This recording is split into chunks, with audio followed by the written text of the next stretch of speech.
world is getting weirder by the minute. I bought some Noctua fans. The wacky world of MultimediaJay. A few years ago, I had my run-in with the Noctua fanboys that were messing around on Linus Tech Tips' forums back in those days. And they were writing in the threads, "Don't you dare bash Noctua, where you're gonna get steamrolled," and stuff like that. That seems to have died off a bit since then, but I remember back in those days saying, hey, if there were ever any Noctua fans on sale that didn't cost an arm and a leg, I'd try them out. The Redux line was announced, and it turned out to be, even to Linus, a bit of a disappointment, but they've recently gone on sale. Now, I still have the stock Cooler Master fans with my Hyper 212 Evo coolers, so I was like, let's get some real brand fans in there and see if things improve. I go to look at the Venturis. There is a 120 Venturi, but it has rubber corners. And then I noticed these Noctuas with the hard corners on sale for less than the Venturis. So I figured, let's check out these Reduxes. So this is the part where people's opinions of me fall somewhere between me being a cheap ass and me being a dumbass. But yeah, the Redux line has the gray, no weird colors like the brown fans and stuff, and this is the pressure fan for 120 millimeters, which is good for a fan that's blowing into a heatsink. Wonder if I can get some pressure 140 Reduxes for the front of Monolith as well, because the front intake fans are actually blowing through a little bit of metal. I don't know if the Venturi airflow fans may be the best choice anymore, but anyways, let's play with these things. So, Noctua, for years, at least as long as I've known about them, which has been since I first had those clashes with those fanboys and made fun of fanboys about fans, the most desperate form of fanboy I had seen up until those lovely days in 2014. So, you buy one of these things, it usually costs an arm and a leg. I mean, there are Noctua fans out there that cost as much as desk fans. So let's see, P12 Redux, the 1700 PWM. So I did want PWM because the processor fans all use the 4-pin plugs and all that lovely stuff. The interesting thing is, when I went to buy these things, there were multiple RPMs available. So if you want, you could buy these things pre-wired with one of those inline load resistor things that slows the fan down and limits the speed. Yeah, right. If I'm gonna pay Noctua prices, even Noctua sale prices, I want the motherboard to control the fan speed, not some screwball thing halfway up the tube. That is tubing, right? I'm not so impressed with the build quality of these things so far, but it might be because I'm not used to computer fans being gray, so it might be just that the plastic's a different color. I think that could have been polished up a bit more. Or, well, the Venturis I know anyways, but at least it has an SSO magnet. Ooh, an SSO magnet.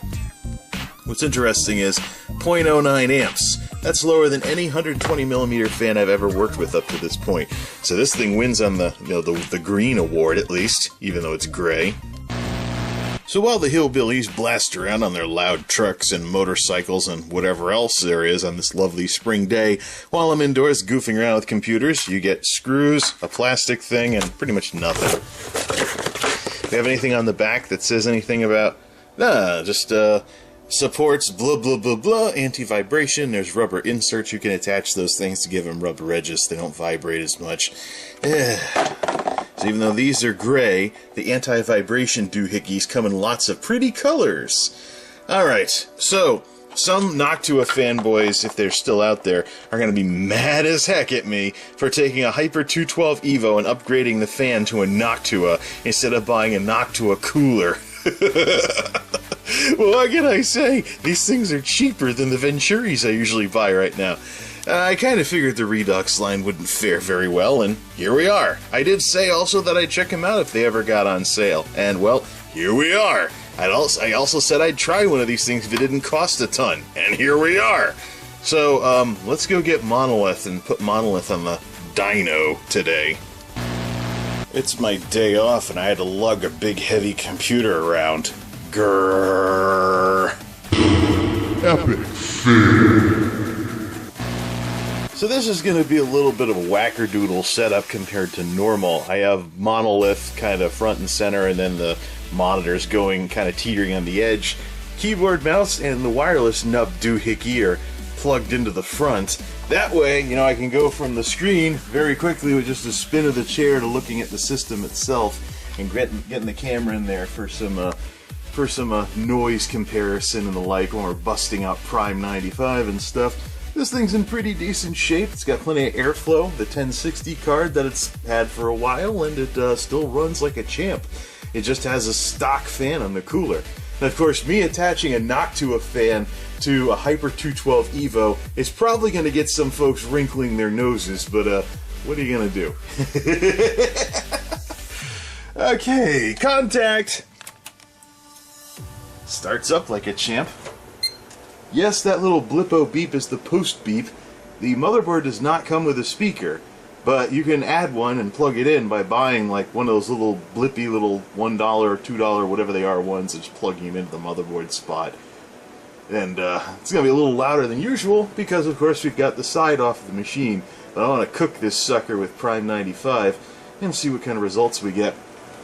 So the major improvement of going to third-party cooling was, of course, getting away from 80mm, 92mm fans, you know, or whatever comes with stock coolers nowadays. Not counting the super nice ones from AMD these days.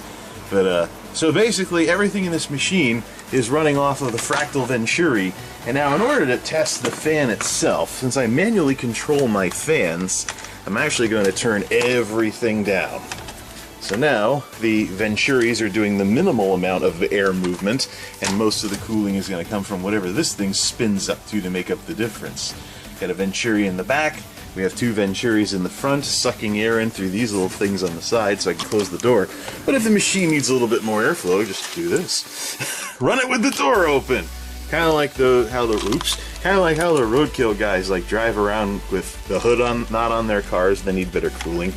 Now, got one of these old NZXT board thingies. I think I had this from Tuxedo when I brought it over.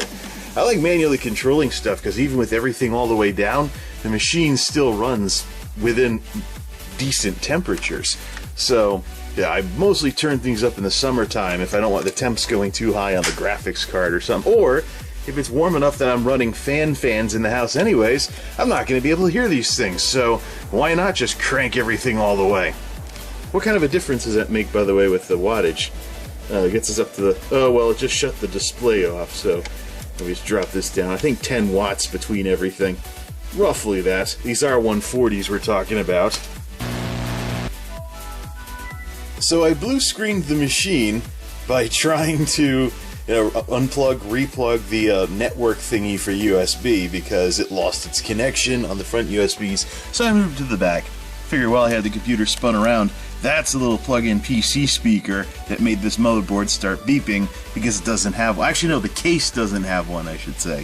Cutesy little things like these, you can pick them up and make a silent motherboard start beeping. What the? What did I do to this thing that the fans are warping, the fins are warping on this?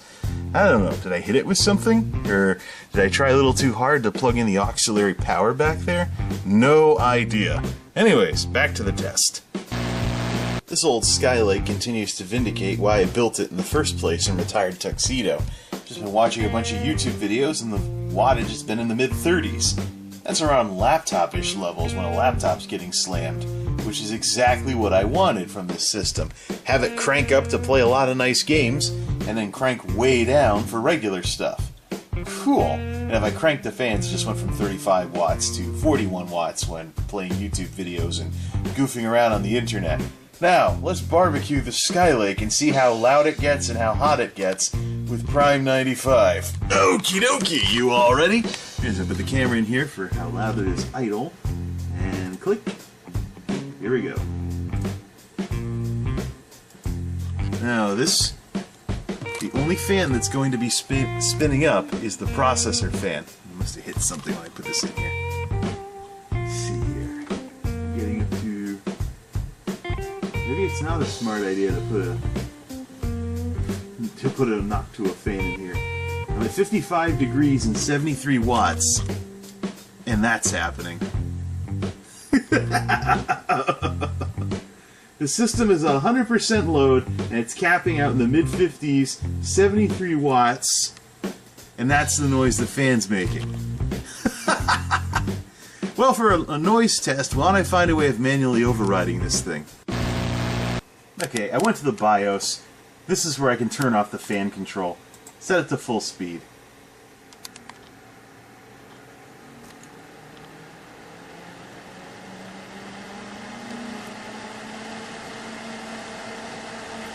But keep in mind, it never runs at this speed, even when totally slammed in Prime 95. Mid-50s, and it's mid-70s in here. Nice spring day. Alright, put it back on silent mode. Okay, let's get the Noctua in there. Alright, the Cooler Master fan is out. All 0.37 amps of it. This is the part where I get accused of polishing a turd, because the Hyper 212 Evo is viewed by so many people as an entry-level cooler in terms of aftermarket cooling, that taking a Noctua fan and putting it on this thing is probably going to wrinkle at least a few eyebrows. Did blow some dust out. There's still some left in the fins, but even with the old dust, we couldn't get it up to 60 degrees. And the Venturi gets to take a break. Alright, let's put the Noctua in. The turd has been polished. Cry in your Kool-Aid, Noctua fanboys. Noctua fanboy tears in 3, 2, 1.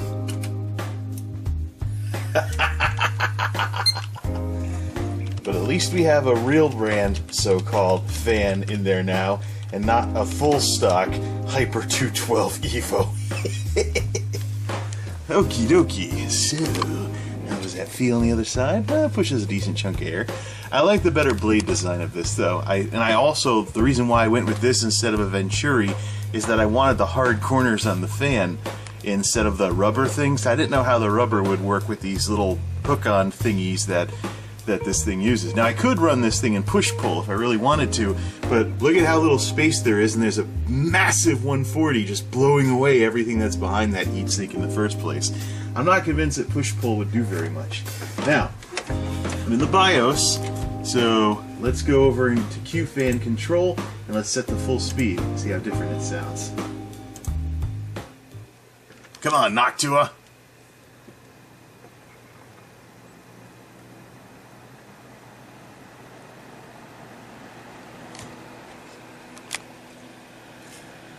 That's pushing some air. Full speed in 3, 2, 1, go.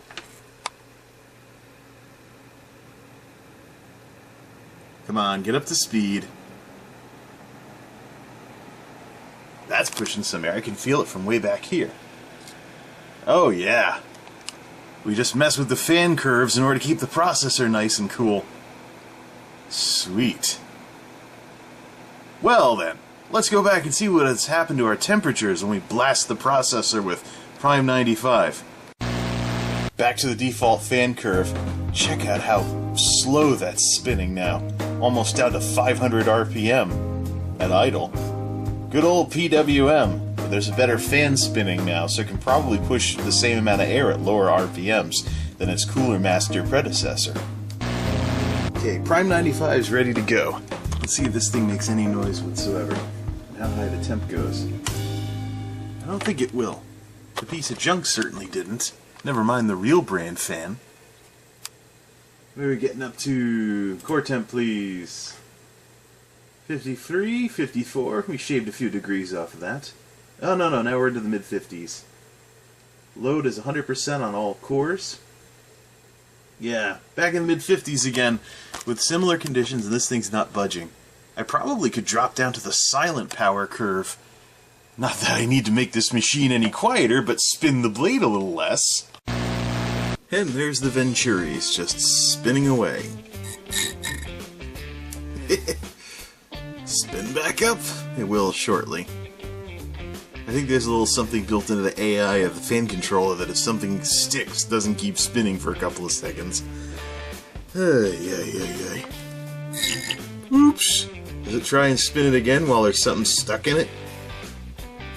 Yeah, it does, but then it stops. That's cool. Anyways, there's the old Venturis, 140mm airflow focused, 3 of them. Some of them came over, I think one of them came from Tuxedo.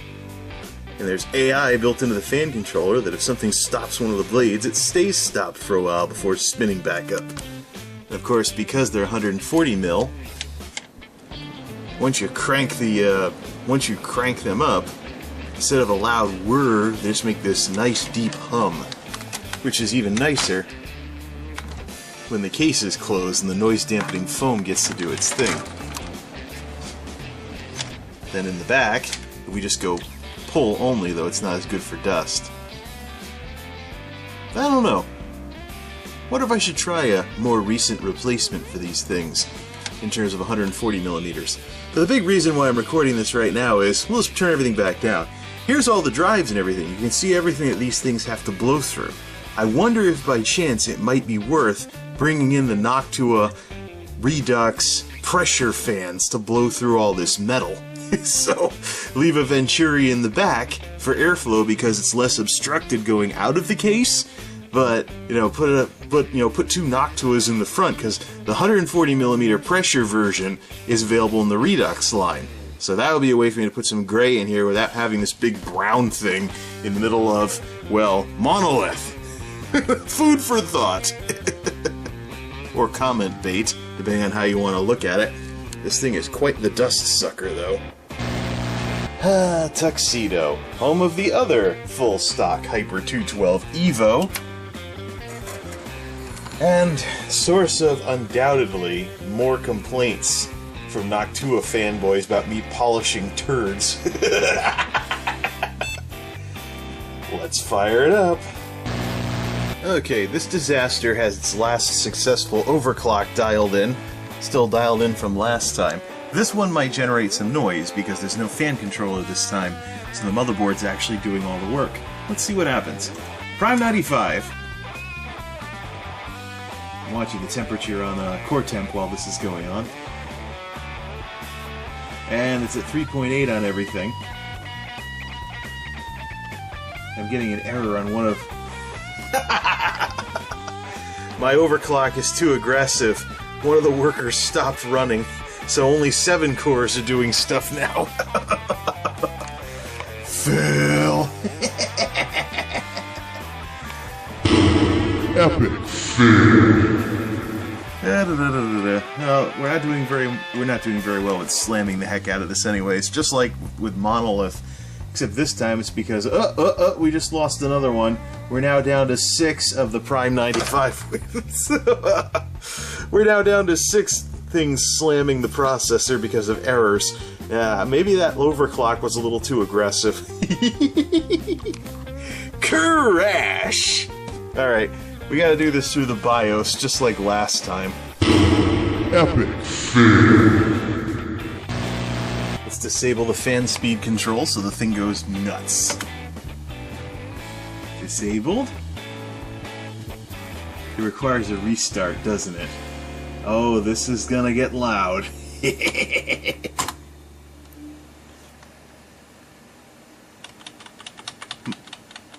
kind of dumb because... Oh, here we go! Cook, baby, cook!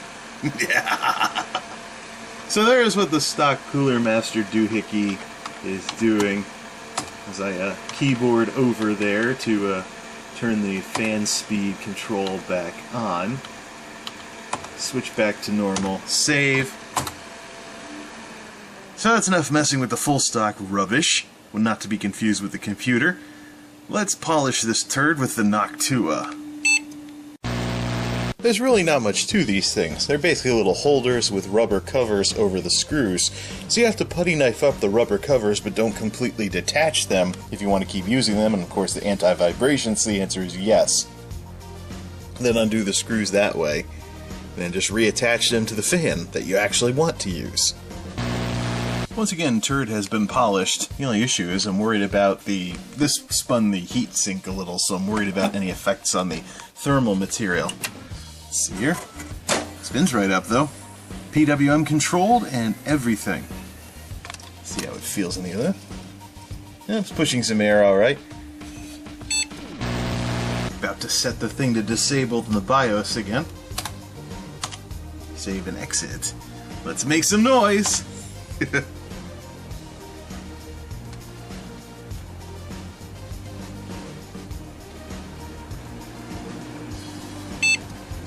That's one way to keep your chip cool.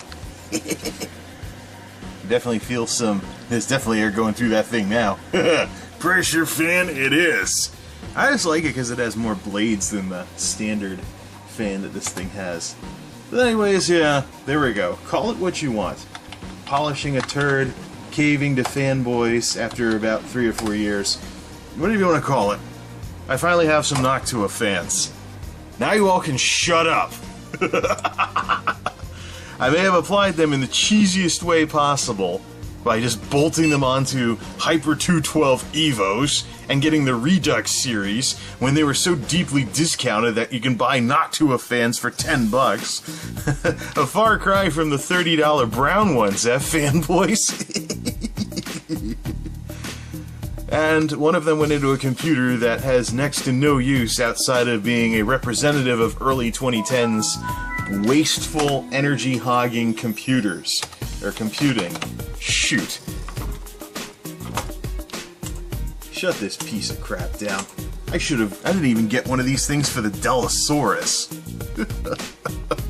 Delosaurus has a different size CPU fan and is still running with a stock cooler, so shut down, you power hog. And I know that of course, the overclock is too aggressive, which is why Prime 95 won't stay running, so we gotta dial that back as well. And it's Tuxedo. What are you gonna do? Well, besides wait for it to shut down, of course. Come on. Alright, watch this thing stop spinning. It does have more blades, though, and it's optimized for pressure, which plays a little more nicely with blowing straight into a heatsink.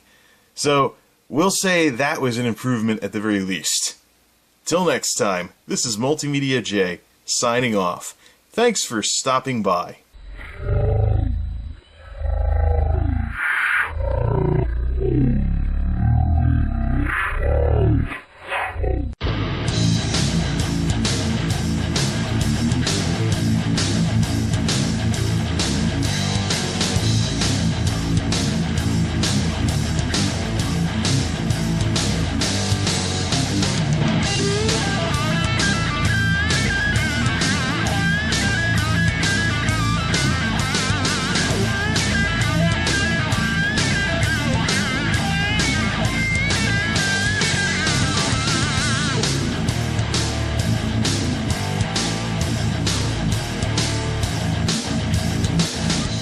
Want to support the wackiness? Visit patreon.com/multimediajay.